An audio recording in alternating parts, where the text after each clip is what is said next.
Salut les amis, c'est Nico Genzi. Écoutez, aujourd'hui pour la nouvelle petite vidéo du samedi, je vais répondre à une question que je reçois assez souvent où on me demande est-ce qu'il faut passer par les agents immobiliers pour faire des belles affaires.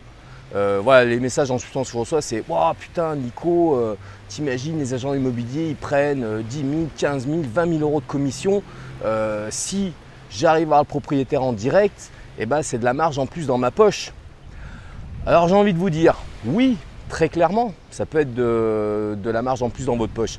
Mais la réalité des choses, il faut bien vous le dire, c'est que 90% du business que vous pourrez faire, des belles opérations, seront amenés par des agents immobiliers.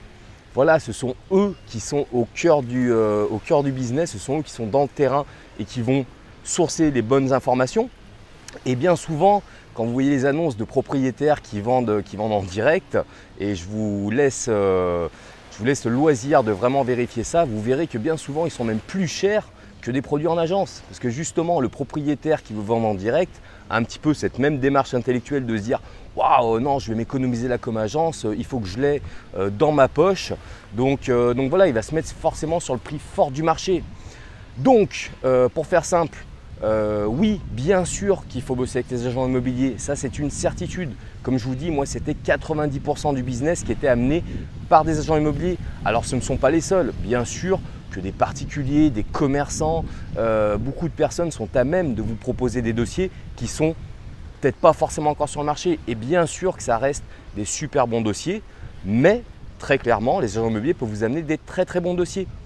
Alors, en petit conseil, dites-vous bien, si j'ai des amis agents immobiliers qui regardent cette petite vidéo, vous confirmerez ou pas mes dires, mais pour être très clair, un agent immobilier, il s'en fichera de vous. Il s'en fiche de votre recherche.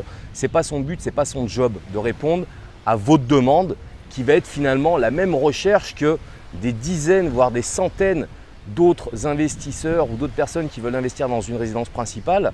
Donc finalement, votre demande, elle va se classifier au fur et à mesure des entrées de demande que va avoir l'agent immobilier. Le job de l'agent immobilier, c'est aller chercher des produits. Parce qu'en France, c'est le produit qui fait les clients.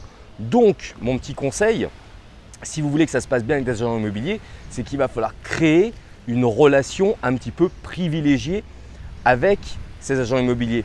Voilà, il faut se dire que pour la plupart des gens, un agent immobilier est simplement un porte-clés. Et beaucoup de gens ont peu de considération. Voilà, je parle en connaissance de cause. J'ai fait pendant 1 an l'agent immobilier quand j'avais fermé ma société de promotion immobilière. Donc je l'ai vécu moi-même. Et c'est clair que les gens ont très peu de considération pour un agent immobilier parce que, comme je vous l'explique, la recherche, ils vont la donner à toutes les agences d'un secteur. Donc voilà, et ils partent d'un principe à se dire « Oulala, ma recherche, ils m'appelleront quand ils auront quelque chose ». Non, il ne vous appellera pas. Il appellera le dernier de la liste qui peut éventuellement correspondre. Donc, pour créer une relation privilégiée avec un agent immobilier, prenez le temps de le rappeler régulièrement. Voilà, prenez des nouvelles, apprenez à savoir qui il est, créez un lien. Voilà, connaissez sa famille.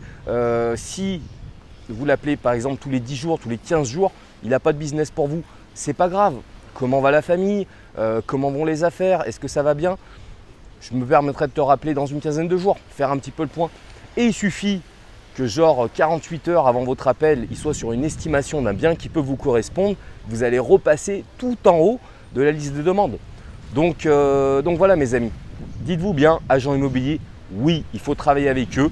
Maintenant, pour travailler correctement avec eux, il va falloir investir un petit peu de temps et prendre le temps de créer une relation humaine privilégiée. Donc voilà les amis, écoutez, j'espère que cette petite vidéo vous aura plu. Comme d'habitude, partagez, likez autour de vous et puis envoyez-moi en commentaire. Alors là aujourd'hui, je ne vais pas vous dire forcément des sujets de vidéo.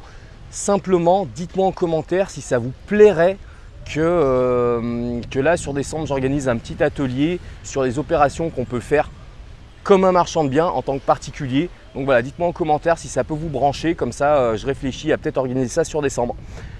En attendant, je vous souhaite un très bon week-end et je vous dis à bientôt pour la prochaine vidéo. Salut les amis!